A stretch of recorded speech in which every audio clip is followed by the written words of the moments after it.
देखिए, मुझे लगता है कि अरविंद केजरीवाल जी ने बिल्कुल सही फैसला लिया है। देखिए, ये इलीगल मर्जर है, अनकॉन्स्टिट्यूशनल भी है। अरविंद जी ने पर्सनली भी कोर्ट में अपीयर होके ऑनरेबल कोर्ट को ये आग्रह किया था कि जो जज साहिबा उनका केस की हेयरिंग कर रहे हैं उनके कॉन्फ्लिक्ट ऑफ इंटरेस्ट है। इसके अलावा उनके पास रास्ता ही क्या बचा था?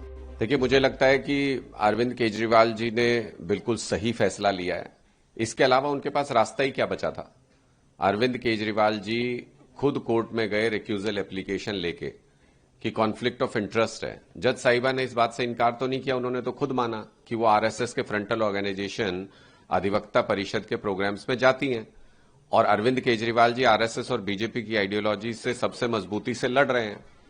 जस्टिस साहिबा ने इस बात से भी इनकार नहीं किया कि उनके बच्चे केंद्र सरकार के पैनल पे काम करते हैं जिनको केस सॉलिसिटर जनरल देते हैं, जो अरविंद केजरीवाल जी के खिलाफ केस लड़ रहे हैं कोर्ट के अंदर।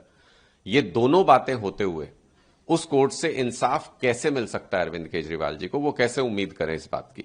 तो इसलिए वो रेक्यूजल एप्लीकेशन लेके गए थे, लेकिन जज साहिबा ने कहा ये एप्लीकेशन भी मैं ही सुनूंगी। भाई, जिसके रेक्यूजल की एप्लीकेशन लेके गए हैं वही अगर ये निर्णय करें कि हम इस केस से नहीं हटेंगे, हम ही सुनवाई करेंगे इसकी, तो मुझे लगता है कि कोई रास्ता नहीं बचा था अरविंद केजरीवाल जी के पास और उन्होंने गांधी जी के दिखाए हुए रास्ते को अपनाया, सत्याग्रह के रास्ते को अपनाया। और कई बार बहुत जरूरी होता है कि सिस्टम में अगर कोई इस तरह की खामी है और पूरे देश का विश्वास जुडिशरी पर बनाए रखने के लिए अगर उन्होंने इस तरीके का कदम लिया है, गांधी जी के रास्ते को अपनाया है, सत्याग्रह के रास्ते को अपनाया है, तो मुझे जरूर लगता है कि इसमें कोई अच्छी रोशनी निकल के आएगी, इसका कोई अच्छा समाधान निकल के आएगा और कम से कम देश के लोगों का जो विश्वास न्यायपालिका पर है वो इससे और ज्यादा मजबूत होकर निकलेगा।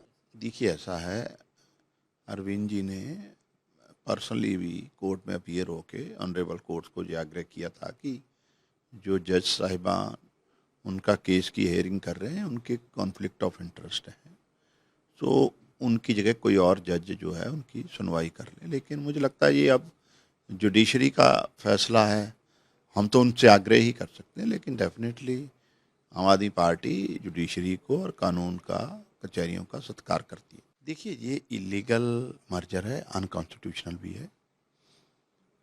आम आदमी पार्टी के विधायकों द्वारा 7 राज्यसभा एमपी चुने गए। पंजाब में बीजेपी के विधायक तो 3 हैं, तो 6 या 7 राज्यसभा एमपी वो कैसे चुन सकते हैं? नंबर 1।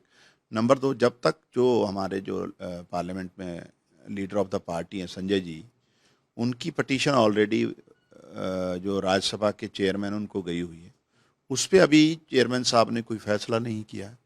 और जब तक वो फैसला नहीं करते, जिसमें हमने स्पष्ट तौर पे कहा है कि इन लोगों ने पार्टी को धोखा दिया है और इनकी राज्यसभा मेंबरशिप रद्द की जाए, तब तक मुझे लगता है कोई भी जो फैसला कर रही है, ऑफिस कर रहा है राज्यसभा का, तो वो इलीगल है।